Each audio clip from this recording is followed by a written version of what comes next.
Bonjour ou bonsoir à toutes et à tous. Je suis là encore aujourd'hui pour qu'on discute.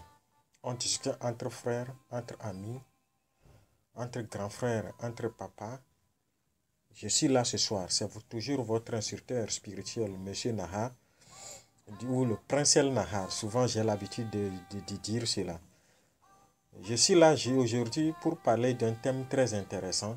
Un thème ce qui fait parfois pleurer certaines âmes en expérience de la divinité sur la terre. Un thème qui fait comprendre en fait certains secrets, certaines expériences de la vie, certains mystères. Un thème qui nous fait comprendre en fait le pourquoi de certaines réalités. Aujourd'hui, nous allons parler des expériences, de certaines réalités, des relations, surtout dans le principe de l'amour. Il arrive parfois à certaines époques de notre vie, à certaines étapes de notre vie, nous rencontrons des âmes de certaines personnes qui rentrent dans notre vie. Certaines personnes arrivent dans notre vie pour nous apporter ce qu'on appelle la paix et la quiétude. Certaines âmes arrivent, certaines personnes arrivent, croisent notre chemin, mais parfois nous sommes incapables de comprendre le pourquoi cette personne-là est venue croiser notre chemin.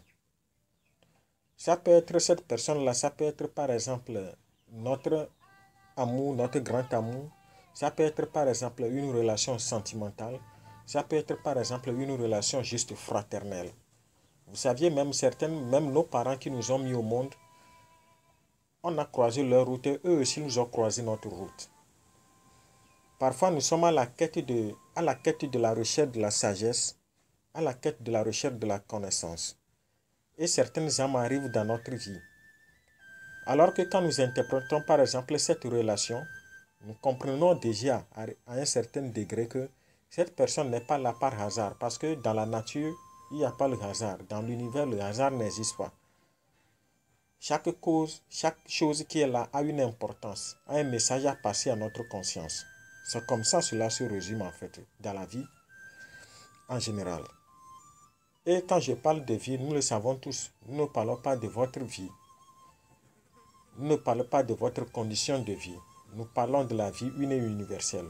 Parce que la vie est à la fois dans l'état latent comme dans l'état non latent. C'est-à-dire que on parle de la vie qui meurt à la surface de toutes choses. La vie qui est véhiculée dans les plantes. La vie qui est dans les animaux. La vie qui est par exemple dans les minéraux. Parce que tout est vie en manifestation.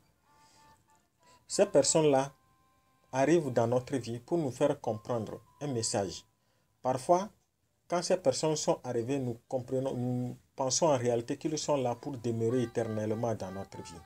Alors qu'ils sont là juste pour un temps soit peu et repartir. Parce qu'ils sont venus accomplir un travail digne de ce nom dans notre existence. Pour nous faire comprendre, pour nous accompagner dans une expérience que nous devons mener pour aboutir à un certain degré de connaissance. Parfois, ces personnes-là partent juste parce que nous avons changé de vibration et que l'ancienne vibration que nous entretenons avec ces personnes ne correspond pas à notre évolution. Dans le moment-ci, c'est à cause de ça que ces personnes partent parce que notre vibration est devenue importante ou bien est devenue trop faible pour que ces personnes-là se côtoient avec nous. Parce que la relation d'amitié comme amour est basée en termes de vibration. Parce que sans la vibration, rien n'est possible sur cette terre. La vie même meurt à la surface de l'univers en termes de vibration. Donc, ces gens de personnes arrivent dans notre vie pour une raison d'être, pour nous aider à accomplir une mission noble, pour nous aider à franchir certaines étapes de notre existence. Après avoir franchi ces étapes-là, ces personnes-là nous laissent en chemin et nous laissent, et ils partent encore pour accomplir leur mission de vie ailleurs. Parce que le hasard n'existe pas. C'est à cause de ça, ce que je dis souvent à certains de mes amis, à certains de ceux qui me connaissent, que chaque relation qui arrive dans notre vie, nous devons porter un grain de bénédiction. Quand on parle de bénir une relation, c'est parce que nous savons en réalité indirectement, même si nous ne le savons pas tout à l'heure, après quelques étapes de réflexion, ou bien quelques étapes d'évolution, nous comprenons que le pourquoi quand Dieu est arrivé dans notre vie. Donc, lorsque vous bénissez, par exemple, la relation d'amitié qui vous lie entre toi et Kodjo, vous allez voir que votre conscience s'ouvre. pour vous permettre de comprendre le pourquoi quand Dieu est arrivé dans votre vie. Lorsque la relation d'amitié ou bien d'amour s'établit entre toi et une personne, qu'est-ce qui se passe souvent? Il y a ce qu'on appelle un lien d'invisibilité qui crée entre toi et la personne. De telle manière que, arrivé à un certain moment donné, quand tu as une idée qui traverse ton intuition, la personne aussi ressent en même temps les mêmes idées. Ce qui veut dire qu'il y a une connexion indirecte qui se crée entre vous. Cela marche très bien. Ce qui veut dire que lorsque vous allez commencer à bénir cette relation qui vous lie, toi et la personne, cela ouvre des champs de possibilités pour te permettre de comprendre le pourquoi cette personne est arrivée dans votre vie et le pourquoi vous devez faire cette expérience en ce moment précis pour permettre votre évolution. Cela arrive souvent. Donc, bénir une relation, c'est permettre à votre personnalité de comprendre le milieu de possibilités qui vous lie dans cette relation-là. Vous saviez tous, en B, qui est en fait la parole de la vie, le mot bénédiction, c'est Yahira. Quand on parle de Yahira, Yahira est comme verser de l'eau sur quelque chose. Yahira est comme apporter ce qu'on appelle une certaine forme d'humidité. Yahira ou Ya est le nom d'une déesse dans la tradition, une déesse qui est mère de toutes choses, mère de Dieu. On peut l'appeler ainsi.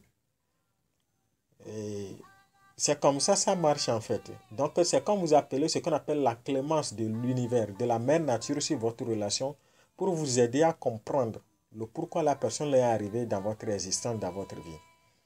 Ça c'est un autre côté. Et quand nous revenons un peu sur le cadre du domaine de l'amour, on comprend en réalité qu'il y arrive parfois certaines personnes tombent amoureuses de nous. Je parle de l'amour sentimental. Tombent amoureuses de nous parce qu'en ce moment précis, nous avons des bonnes vibrations, des bonnes énergies. Nous sommes connectés à la source de toutes choses et ces personnes-là tombent amoureuses de nous pour que nous comprenions en fait le pourquoi de certaines réalités spirituelles.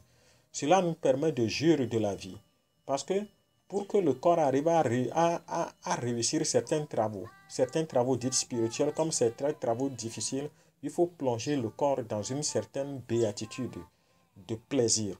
Quand je parle du plaisir, je ne parle pas du plaisir dans la chair, mais je parle du plaisir sur le plan spirituel, plaisir dans l'âme.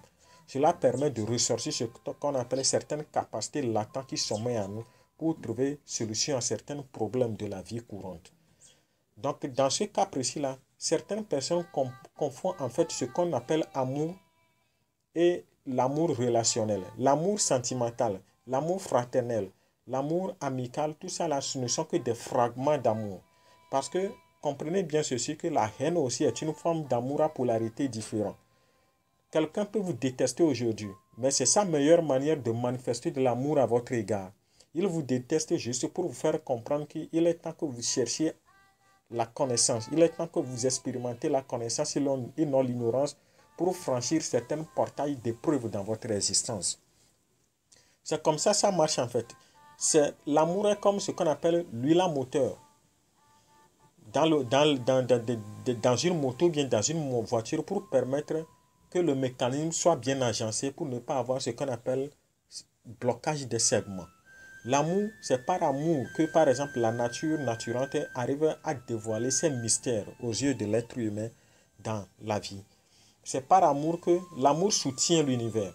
Donc l'amour n'est pas simplement quelque chose de je t'aime, moi aussi. C'est un truc qui permet à la vie d'être. Donc, votre femme ou bien votre amitié, votre copine ou bien votre copain peut vous détester aujourd'hui et va vous dire que c'est la fin de votre relation. Sachez bien que s'il met fin à votre relation, cela ne veut pas dire qu'il ne vous aime plus, mais c'est sa meilleure manière de manifester de l'amour à votre égard. Il quitte dans votre vie juste pour vous faire comprendre qu'il est temps que vous évoluez de vos propres ailes. Il quitte dans votre vie pour vous faire du bien, parce que il quitte pour que vous acquériez de l'expérience dans votre vie. Parce que le fait de quitter dans votre vie vous permet de faire certaines expériences. L'expérience du manque, l'expérience de la solitude.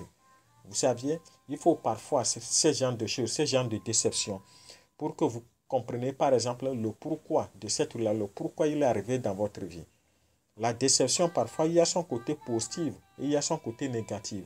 Mais si nous faisons ce qu'on appelle un recul en arrière pour analyser et tirer des conclusions, nous comprenons bien que le fait que la personne, l'âme, la quitte dans votre vie et vous créez ce qu'on appelle la déception, il a bien fait. Cela va vous permettre de grandir en conscience. Cela va vous permettre d'atteindre ce qu'on appelle certains degrés d'illumination. Si, par exemple, c'est la déception que votre âme impose à votre corps physique pour que vous preniez conscience des mystères de votre existence, pourquoi ne pas le faire? Je ne dis pas que la déception ne fait pas mal. Ça fait mal, mais c'est parce que vous considériez cette déception-là. Votre mental arrive à se cantonner sur cette déception de telle manière que vous oubliez les expériences que vous devez tirer dans cette expérience, dans cette relation de déception. Dans cette déception plutôt, c'est ça qui fait que ça ne vous permet pas de prendre conscience de cette expérience de déception. Merci. Merci beaucoup. Merci. Donc, c'est comme ça se passe souvent dans nos différentes relations, dans nos différentes existences. Un sorcier négatif, je ne suis pas dans la dualité, mais c'est pour vous faire comprendre un message. Il peut vous détester aujourd'hui, mais c'est sa meilleure manière de vous amener à la connaissance. C'est à cause de ça qu'il vous déteste. Donc, je vous dis merci beaucoup. Merci. Que la paix et les bénédictions de Dieu, de l'univers et de moi vous soient avec vous. Paix et bénédiction soit. Bénédiction soit.